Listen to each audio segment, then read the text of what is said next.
The appearance of a comet in the night sky is often said to portend upheaval and unrest.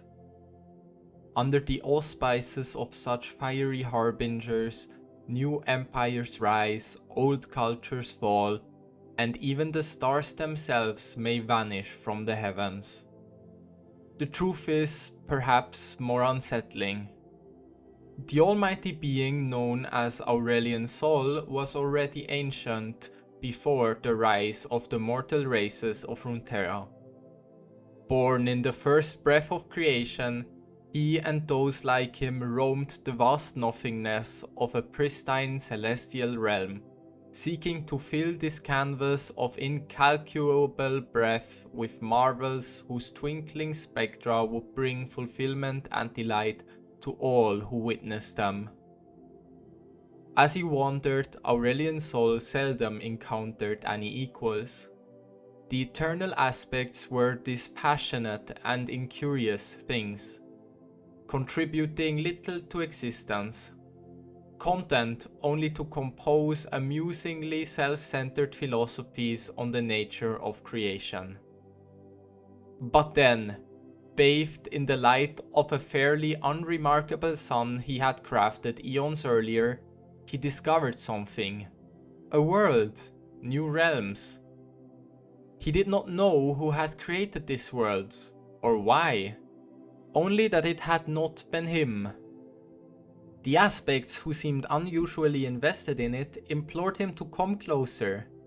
There was life here, and magic, and fledgling civilizations that cried out for guidance from beings greater than themselves. Flattered by this new audience to his supreme majesty, Aurelion Sol descended to bask in their adulation, in the form of a vast and terrible dragon from the stars. The tiny inhabitants of this insignificant land of Targon named him for the golden light of the sun he had gifted them, and the aspects commanded them to bring forth a suitable offering in return. The mortals climbed to the peak of their tallest mountain and presented him with a splendorous crown, crafted with careful and cunning magic, and etched with the inscrutable patterns of the celestial realms. From the moment it touched Aurelion Sol's brow, he knew this was no gift at all. The accursed thing clamped in place with unimaginable force, enough that even he could not remove it. And he could feel his knowledge of the sun and its creation being stolen and scrutinized by intelligences vastly inferior of his own. Worse still, the power of the crown hurled him back into the heavens, and prevented him from getting any closer to that world again. Instead, he was forced to watch as the duplicitous aspects of Targon set the mortals to work in the construction of a great gleaming disk. With this, they channeled his celestial power to raise up immortal god warriors for some unknown conflict that was apparently still to come. Outraged, Aurelion Sol could see other stars fading across the firmament for lack of care and maintenance, and he strained to break free of the crown's control. It was he who had birthed their light into the universe. Why must he be shackled, now, by the aspects and their lowly pawns? He roared with glee when the sun disk failed, only to see a second, more powerful one take its place. Eventually, resigned to his fate, he saw the god warriors cast down their rivals, then chittering creatures of pure darkness, and eventually each other. Then, in little more than the blink of a star dragon's eye, the world was ravaged by a succession of sorcerous catastrophes, and Aurelion Sol finally knew that Targon and the hated aspects were all but defenseless. As he cautiously circled back, he realized the magic that bound him was weakening. Flecks of gold began to fall from his crown, each one blazing across the skies like a comet. Driven by the tantalizing possibilities of freedom and revenge, Aurelion Sol now regards Runeterra with simmering, eternal fury. Surely, it is here, upon this world, that the cosmic balance will tip in his favor once more, and with it, the universe itself shall bear witness to the fate of those who dare steal the power of a Star Forger. Twin Dawns. This world's familiar sun still hides below the horizon. Crude and unpolished earth unfurls below. The mountains contort into barriers that stretch like fingers across empty scrublands. Palaces, or rather what pass for palaces, fail to loom over anything but the squattest of hills. The curvature of the planet meets the stars with a serenity and grace few of the dwellers below will ever witness. They are so scattered across the globe and grasp so blindly for any sort of understanding that it's no surprise they've been conquered and don't even comprehend their predicament.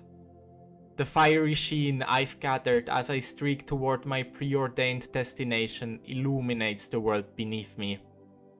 Pockets of warring, fearful, rejoicing life tucks itself into any fertile nook it can find below. Oh, how they gaze and point as I streak over their heads. I've heard the names they call me. Prophet, Comet, Monster, God, Demon. So many names, all missing the mark. In a vast stretch of desert, I feel the twinge of familiar magic emanating from the seat of the premier civilization amongst these savages. Lo and behold, a massive sun disk is under construction. The poor enslaved laborers beat their heads and rend their clothes in my wake. Their cruel masters see me, a streaking bolt of fire, as a portent of good omen, no doubt. My passing will be etched in their uncouth pictograms upon common stone, an homage to the great comet, the blessing of the sky god gracing their holy works, and so forth. The disk's sole purpose is to funnel the sun's majesty into the most renowned of these fleshy humanoids, transforming them into exactly what this planet needs, more insufferable demigods. This effort will undoubtedly backfire, but I suppose they might last a brief, while perhaps 1,000 years or so before they fall and are supplanted by others. The desert below fades into the night, trailing behind me as I streak onward across lonely steppes. Then, over rolling brown hills, gently flecked with greenery. The pastoral scenery belies a field spattered with blood and littered with the dead and dying. Survivors hack away at each other with rough-hewn axes and scream battle cries. One side is losing quite badly. Stacked skulls rest atop pikes stuck into the soil, next to riffing warriors. The few still on their feet are encircled by soldiers riding great shaggy beasts. Those defeated, surrounded, few see me, and valiance seems to surge through their veins. The wounded rise and grasp their axes and bows in a final stand that throws their foes off guard. I don't linger to see the rest of the little clash play out, because I've seen this scenario unfold 1,000 times. The survivors will scratch my comet likeness on their cave walls. In 1,000 years, their descendants will fly my image on banners and undoubtedly ride into a tediously similar battle. For all their efforts to capture and record history, one ponders why they do not learn from their mistakes. That is a lesson even I have had to suffer. I leave them to perpetuate their bleak cycle. My trajectory reveals more inhabitants. Their collective repertoire of reactions span the typical gamut, pointing, kneeling, sacrificing virgins upon stony altars. They look up and see a comet and never ask what lies beneath the blazing facade. Instead, they stamp it onto their own self-centered worldviews, muddying the splendor of my visage. The few more advanced life forms, and I use that description loosely, gaze up and jot down my coordinates in scientific almanacs, instead of using me as prophecy fodder. It's mildly refreshing, but even their developing notions of intellect seem to indicate I am a regularly appearing phenomenon with a predictable orbit. Oh, the feats they could accomplish if only. Well, no use dwelling on the wasted potential of the simple-minded terrestrial born. It's not entirely their fault. Evolution does seem to have a difficult time gaining traction on this world. But alas, the novelty of such infantile antics has worn thin. The grasping energies of my magical bondage have dragged me from one paltry world to another for centuries. Now, it has led me back to this familiar and unpleasant rock. The star that floods its surface with light was one of my earliest creations. A confluence, Ralph, of love and radiance. Ah, the cherished moment when she flared to life with colors only her creator could see.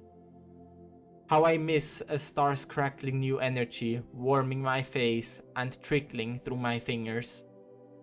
Each star gives off a unique energy, precious and reflecting its creator's soul. They are cosmic snowflakes, burning in defiance of the infinite dark. Unfortunately, the memories I long to dwell upon are tainted by betrayal. Yes, this was the place where Targon lured me into servitude, but now is not the time to linger on past mistakes.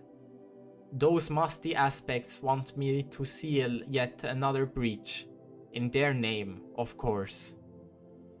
Then I see her. This world's imbued warrior is alone at the peak of one of the smaller summits, brandishing a starstone spear. She watches me through a veil of annexed flesh, a mere spark masquerading as lightning. A thick braid of auburn hair is draped over her shoulder, falling over a golden breastplate that covers pale, freckled skin. Her eyes, the only bit of her face not shielded by a battle-worn helmet, flash in a charring shade of red. She calls herself Pantheon, the warring fury of Targon incarnate. She is not the first of this world to wear the Pantheon mantle, nor will she be the last. Her glittering cape flaps out behind her as she raises her muscled arm and makes a motion like she's pulling on a great chain. The tug on my crudely enchanted tether wrenches me off course, toward the mountain upon which she stands. And she's yelling at me. She cries out with a voice that booms inside my head, transmitted through this insufferable star-gem coronet. All sounds fade as she invades my mind. "Dragon," she says, as if I am a weak-winged beast of base orange flame, lucky if it can ignite a tree. "Seal their gate," she commands, gesturing to the bottom of a rocky crevice with her pointy little spear. I don't need to see the violet erosion of reality swirling below. I could smell the pestering miasma that poisons this world before I even arrived. I fix my eyes on Pantheon instead. She expects me to fall in line like a dog on a leash. Today will be different, for I've learned from my mistakes. "Dragon," I purr. "Are you sure commanding me with such a low name is wise?" Pantheon's grip on her spear loosens just enough for her to fumble the weapon for a fraction of a second. She takes a step back, away from me, as if a single stride's distance could protect her from my ire. "Seal their gate," she says again, barking louder, as if perhaps the previous command went unheard. Her volume does little to mask the quiver in her voice. She thrusts her spear toward me, as if such a tiny weapon could pierce me. This is the first time I've seen an aspect of Targon shaken. She's not used to having to tell me twice. I will deal with those chittering horrors in due time, dear Pantheon. Do as you're commanded, dragon, this Pantheon shouts, or this world is lost. This world was lost the moment Targon surrendered itself to arrogance. I feel Pantheon's seething mingle with confusion as she struggles to grab hold on my immaterial reins. She's only just now sensing what I have come to learn. Targon is distracted and does not sense its magic faintly ebbing from my bones. Pantheon bellows once more, and this time I cannot resist. The crude enchantment regains sovereignty over my will. I turn my attention toward the source of the breach, nestled in the basin of the once verdant valley, now strangled with creeping purple miasma. I sense the void-born perversion of life tunneling through reality's firmament, sending tides of unseen energy coursing through the ether. They shred the veil that separates nothingness and form with their unwelcome passage. They're drawn to me, those multi-eyed, carapaced abominations. They seek to devour me, the greatest of their threats. From the reaches of my mind, I conjure an image of the solar furnaces I kindled before my fettering, which once ignited the hearts of stars.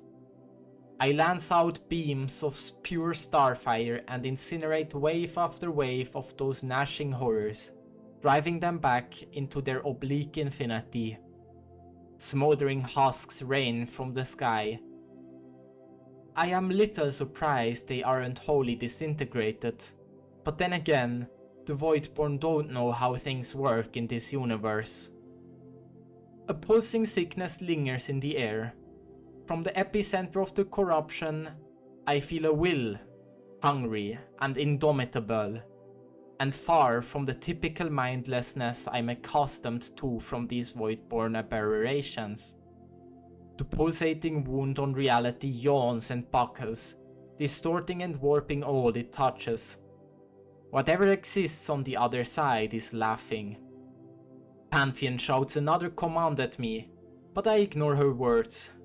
This anomalous fissure in the universe entrances me.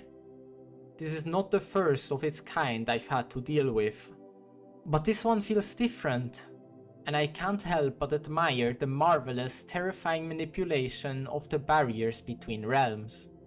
Few beings could fathom its complexities, let alone possess the sheer magnitude of power needed to rend the fabric of existence.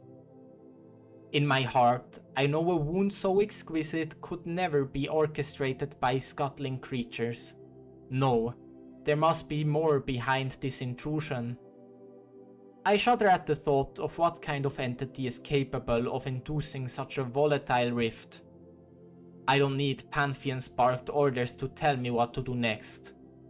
Her array of requests has always been of a rather limited imagination anyway. She wants me to hurl the star at the rift, as if one can simply cauterize such moldering interdimensional aberrations and be done with it. Those obtuse demigods are my captors. Fine. At least they're not too far off in their logic by thinking a few searing cosmic wonders will remedy this problem. I will play the role of disobedient servant just a little longer. I enjoy what I do next, partly because they'll remember it, partly because it feels good to let a little of the old power loose, but mostly because I wish to remind whatever intelligence that controls this void incursion that nobody laughs at me in my plane of existence. The base elements in the atmosphere rally to my cause, accreting into a plasmic anomaly. The swelling stardust detonates at my unspoken command. The result is a dwarf replica of one of my majestic glories burning in the depths of space. After all, I can't fling a full-fledged star at this fragile world. The young star's shimmering brilliance flies from my hands. It's joined by two sisters, always by my side. They careen around me in a radiant ballet, their white-hot cores devouring the gathering clouds of dust and matter I draw toward us. We become a storm of stars, the night sky incarnate, a maddening gyre of starfire. I conjure eddies of searing stardust, exhaling a heat so pure and dense it collapses the aura of this world just the tiniest bit, forever marring this planet's curvature. Coruscating strands of stellar flame pirouette from the center of the rift. Gravity melts in undulating waves of color most eyes will never be able to witness.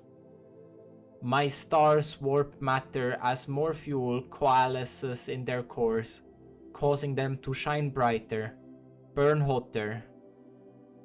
The whole spectacle is breathtaking, a cascading dance of blinding light and searing heat so hot that for a fleeting moment, new spectra era birthed into existence.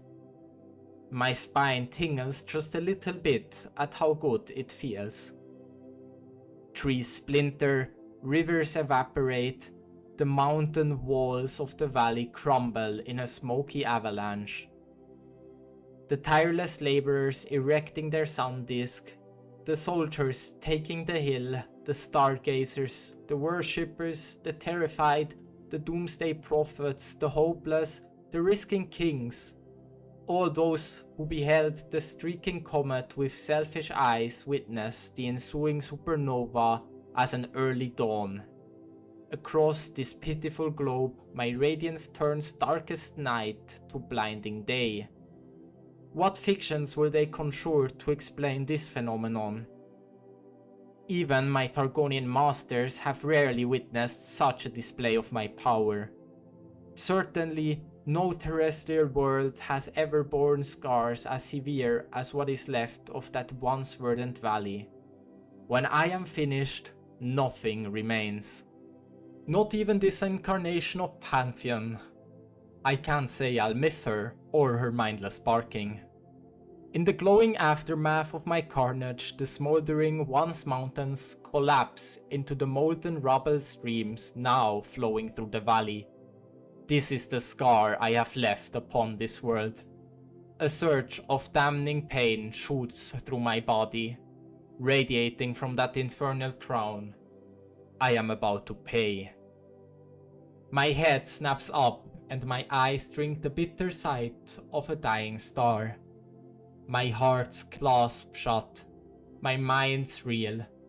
An overwhelming sense of despair ricochets through my very soul, emanating from a deep and immediate sorrow, like the pulsing realization you've lost something precious and know it's all your fault. Some curious life forms I met long ago once asked how it was possible for me to remember every star I've created. If only they could feel what it was like to create a single star, they would understand the sheer irrelevance of that question. That's how I know when one of my darlings wink out of existence, ejecting jets of energy, and with it, the very substance of my own spirit. I see her death kneel in the heavens above. She shines brightly one last time in a pyroclasm that momentarily drowns her brothers and sisters. My heart shatters as the heavens are diminished in brutal retribution for turning my power of one of Targon's own. A sun is the price of a single pantheon. This is the cost of my unfettered wrath. This is the kind of boorish sorcery I must deal with. Within seconds, they have regained control of my reins and call me to a new task. Oh, no other world have I exhibited such a display of freedom, no matter how fleeting it was. What's more is that I have learned from their mistakes. A bit of me is free now, and in time, I will return to this world, tap into its mysterious well of energy, and cast off the rest of my tether. I tune into that essence of war, twisting and contorting within fleshy vessels scattered across the cosmos. It wasn't happy about losing its mortal avatar on this world. Already, a new doomed host has been chosen to transform into the next iteration of Pantheon. A soldier from the Rakor, a tribe who cling to the base of Targon's mountain, siphoning off its power like barnacles. One day I shall meet this new incarnation of Pantheon. Perhaps he will learn to find a new weapon and abandon that ludicrous spear. I sense Pantheon's celestial kin scattered across the cosmos. In a single instance, all of their attention is focused on this world, where one of their earthly aspects was vaporized by their own weapon. Their confusion is mingled with a growing desperation, as they contend with each other to regain their control over me. How I wish I could see their faces. As I launch myself from the gravity of this world, this Runeterra, I sense an emotion I have never felt from Targon before. Fear. Thank you for listening. This was a comic production. If you'd like more content like this, consider liking and subscribing. Thank you.